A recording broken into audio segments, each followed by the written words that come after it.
England, 1516. A kingdom torn between old faith and new ambition. The court of Henry VIII glitters with gold and concealed knives. Diplomats bow with practiced grace. Poets write verses of eternal devotion. And behind the painted smiles of Whitehall Palace, the machinery of survival turns without rest. It is a world where crowns are not merely inherited, they are fought for, bled for, prayed over, and sometimes poisoned away, where a man's loyalty can shift with the wind, and a woman's worth is measured not by her mind or her courage or the fire behind her eyes, but by the son she can place in her husband's arms. Europe itself trembles. The Reformation is cracking the ancient foundations of Christendom. Martin Luther has nailed his defiance to the door at Wittenberg. Kings and emperors are choosing sides, not merely in theology, but in the cold mathematics of power, to stand with Rome or to break with it, to remain Catholic or to see something new, something that puts the crown above the cross. Henry VIII, King of England, still wears his marriage to Catherine of Aragon like a gilded chain. He had loved her once, or something close to it. She was the widow of his dead brother Arthur, Spanish princess, a woman of learning and dignity, a woman who had survived humiliation and reinvented herself as a queen. Their marriage had been sanctioned by the Pope himself, blessed, holy, unbreakable. Or so it was supposed to be. But Catherine had given Henry something he had never forgiven her for. Daughters, 5 pregnancies, 5 tragedies, stillbirths, infant deaths, one tiny boy who breathed for 52 days and then exhaled the hope of a dynasty into silence. The king's patience, never his most practiced virtue, was running out. He needed a male heir. England needed a male heir. Without one, the Tudor dynasty that his father had bled to build would dissolve into civil war the moment Henry died. Into this storm-charged world, her daughter had been born. February 18, 1516, born in the Palace of Placentia at Greenwich, within sound of the River Thames, beneath a sky gray with winter. Her mother's hands shook with relief. Her father's jaw clenched with disappointment. The cannons that boomed across London to announce her birth did not boom for as long as they would have for a boy. Her name was Mary Princess. Mary, the only surviving child of Henry VIII and Catherine of Aragon, small, red-haired, sharp-eyed, already carrying, in her tiny fists, the weight of 2 crowns, 2 nations, 2 faiths, and a question that no one dared speak aloud: what would happen to England if she were all that remained of the Tudor line? The courtiers smiled at her. Cradle. They praised her rosy complexion, her lively eyes, her obvious intelligence. They said she was the very image of her royal parents. They said it sincerely, and they said it carefully, because at court, every word is a gamble. And praise for the wrong person at the wrong moment can cost a man his position, or his head. Few of them understood what they were really looking at. Not a delicate princess to be married off to a foreign prince for diplomatic advantage. Not a pawn in the endless chess game of European politics. They were looking at a survivor, a fighter, a woman who would one day rend England in 2 and put it back together in her own image. She was born into a world designed to break her. It would try, more than once, with more force than most people can comprehend, and she would endure every blow, every act of betrayal, every stripping away of title and dignity, every moment of fear and isolation, and emerge from the wreckage. Still standing, but that is not where the story begins. The story begins earlier, with a mother who refused to be erased, with a father who could not stop himself from burning the world down to get what he wanted, and with a little girl who watched it all and learned. Mary's childhood began as a fairy tale. At 3 years old, she played the virginals for the Venetian ambassador, tiny fingers finding the keys with eerie precision. While foreign diplomats marveled at this prodigious child of England's king, Henry showed her off like a jewel. She was the proof of his virility, the evidence of God's favor, the brightest ornament of his court. Her education was extraordinary, deliberately, pointedly extraordinary. Her mother Catherine had been taught by some of the finest minds in Europe. She had read Erasmus, she had corresponded with Thomas More, She believed with fierce conviction that a woman's intellect was not a curiosity or a liability, was a tool and it could be sharpened. She applied this belief to her daughter with the same quiet intensity she applied to everything. Mary studied Latin, French, Spanish, music, rhetoric, and theology. She was tutored by scholars. She read the ancients. She learned to argue and to reason, to hold her opinions with composure, and to defend them with precision. By the time she was 6, men of learning who visited the court were genuinely startled. By the time she was 10, she was composing Latin verse. But education alone does not make a queen. Mary's education in something harder began early. She learned to read the room, to watch faces, to understand that a smile can be a weapon and silence can be a strategy. Living at the court of Henry VIII was its own kind of education, one that no tutor could provide, and no book could adequately describe. It was the education of surviving proximity to a man who could order your death before breakfast and forget about it by supper. In 1525, Henry did something that made no political sense and perfect emotional sense. He created Mary, Princess of Wales, the title traditionally reserved for the male heir, and sent her to Ludlow Castle on the Welsh marches to preside over her own court. She was 9 years old. It was an acknowledgement that she might someday be forced to reign. A preparation for a role that no one quite admitted was possible, but everyone knew might be inevitable. Ludlow was where her father's older brother Arthur had died at 15. Barely months after his marriage to the young Catherine of Aragon, the air of that castle carried its own ghosts. Mary walked its corridors and heard lessons in them, lessons about the fragility of heirs, cruelty of fate, the way destiny could turn in an instant. She was happy at Ludlow, or as happy as a girl of 9 could be, governing a small court, practicing statecraft and miniature, surrounded by carefully selected servants who reported back to her parents. She learned to hold audiences, to accept petitions, to sit still for hours on a carved chair while men debated and deferred to her. The future queen was being assembled, piece by piece, and then everything broke. 15-7. Henry VIII announced it first quietly, then insistently, then with the force of a man who had convinced himself that God had been speaking to him for years. And he had only just understood the message that his marriage to Catherine was invalid. He had never truly been married to his brother's widow, that the papal dispensation that had sanctioned their union was itself an error, that their union, in the eyes of God, had never existed at all. The implications did not fall all at once. They fell slowly, like rocks coming loose from a cliff face, each one striking harder than the last. If the marriage was invalid, then Mary was not a legitimate heir. She was not a princess. She was not a legal child of the king at all. She was a bastard for a girl of 11. The world had just been made of glass, and her father had put his fist through it. Catherine fought back with everything she had. She was not a woman who accepted defeat gracefully.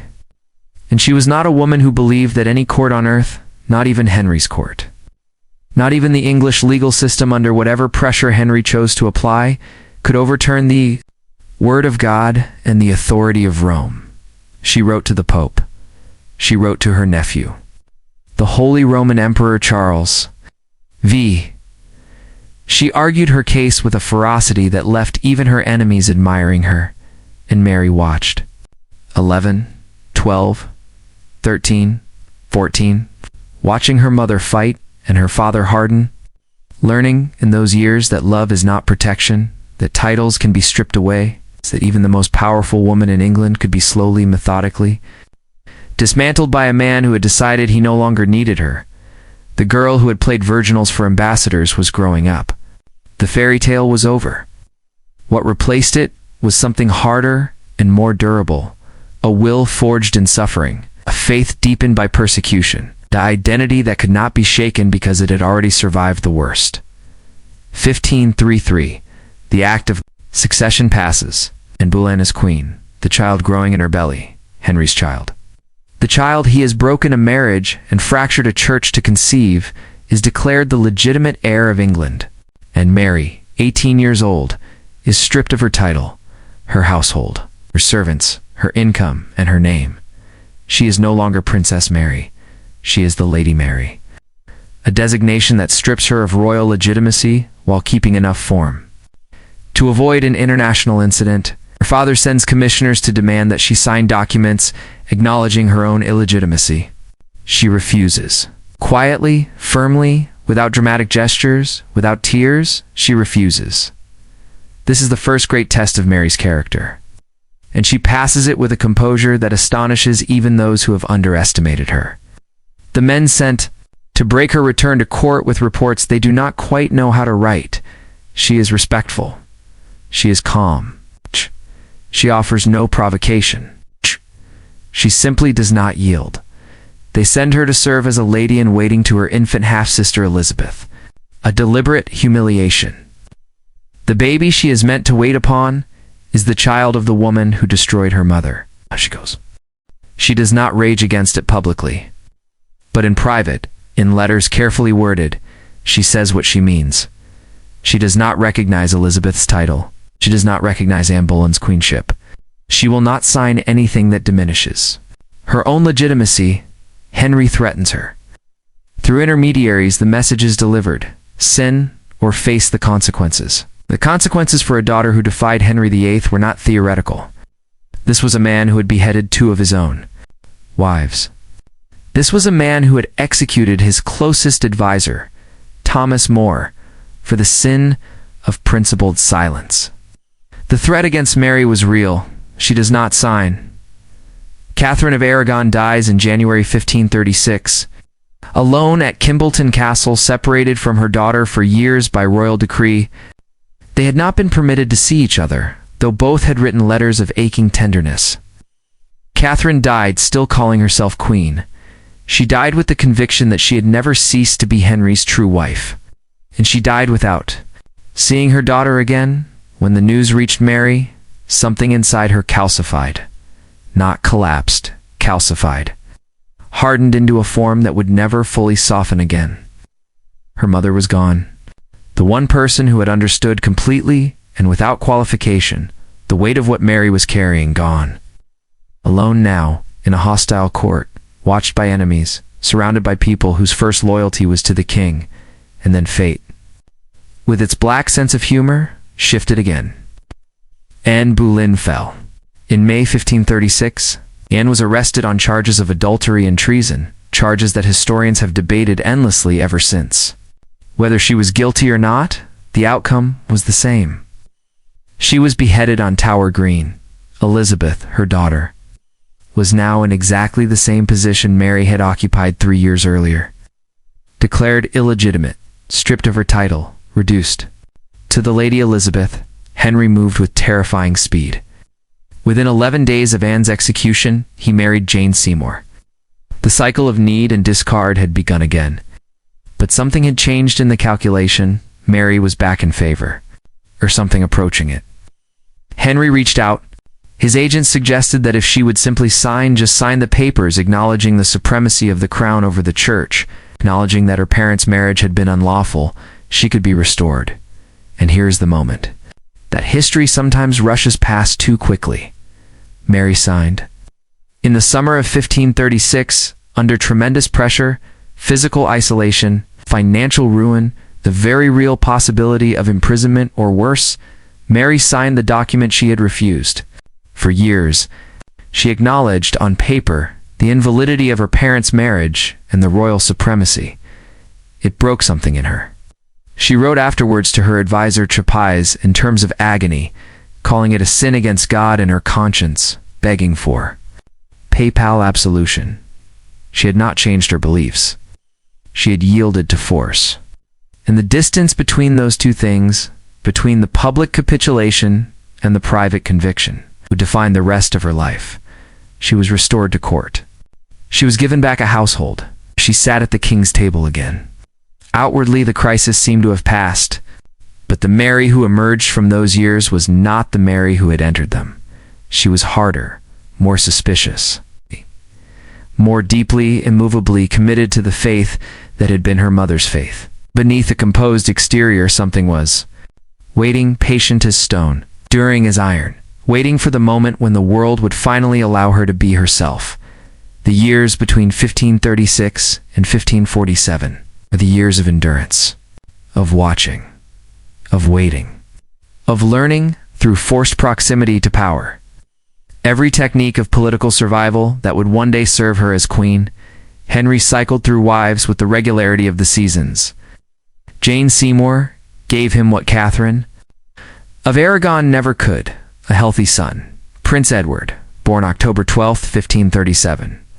At the cost of Jane's own life, 12 days later, Henry was devastated by Jane's death in a way he had never seemed devastated by the destruction of previous relationships. Edward, the longed-for son, the miracle child, was now the center of everything. Mary, 21, stood on the periphery of this reorganized court and watched. She watched her father's grief become a performance, then hardened into something more complicated, a possessiveness toward the son who had cost him a wife he had actually valued.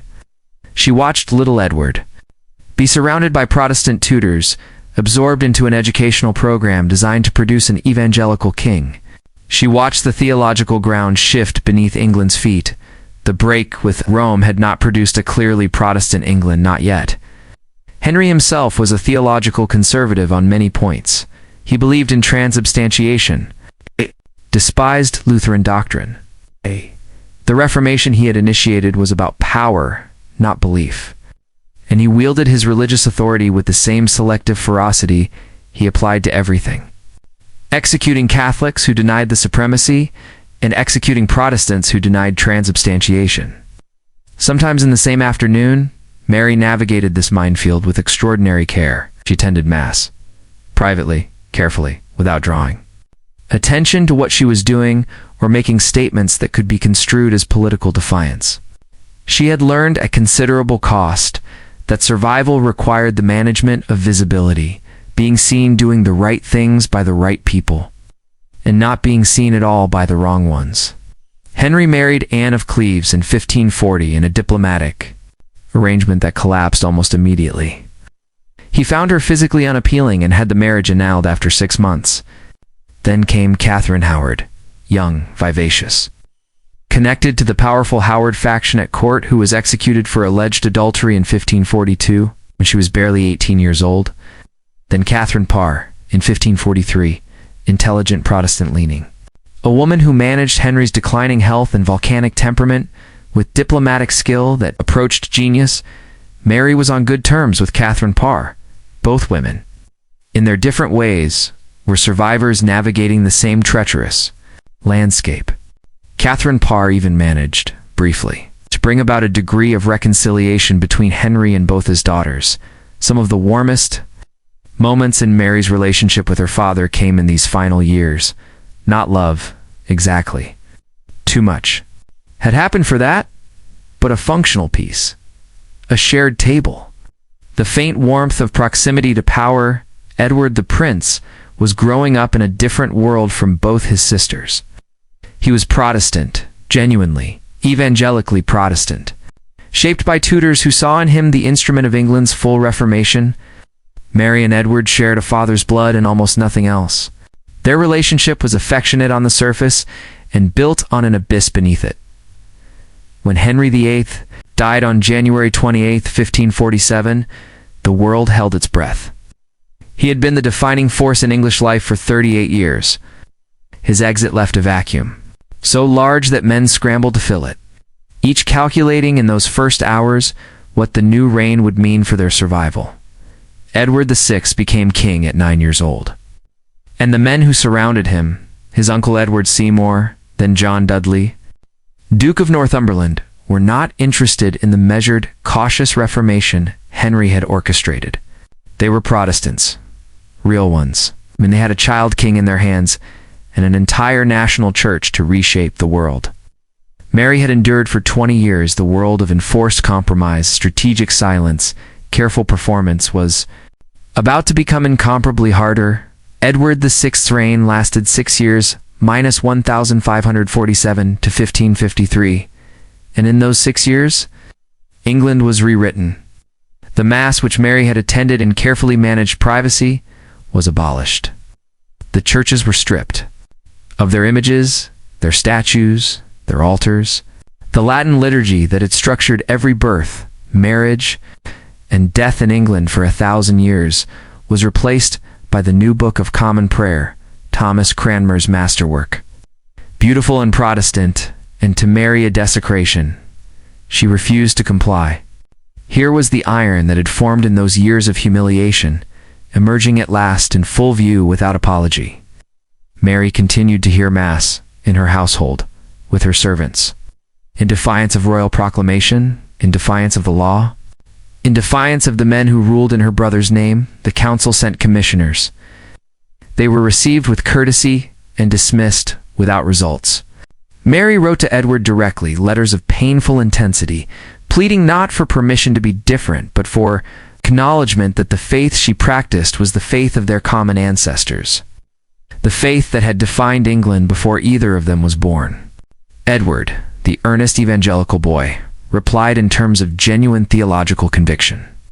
He believed his sister's soul was in danger. She believed the same about his. The pressure escalated. There were threats of prosecution. There were international complications. Mary appealed to her cousin, the Holy Roman Emperor Charles V, who threatened diplomatic consequences if England's Catholic princess were forced to abandon her faith. The council backed down, partially, temporarily.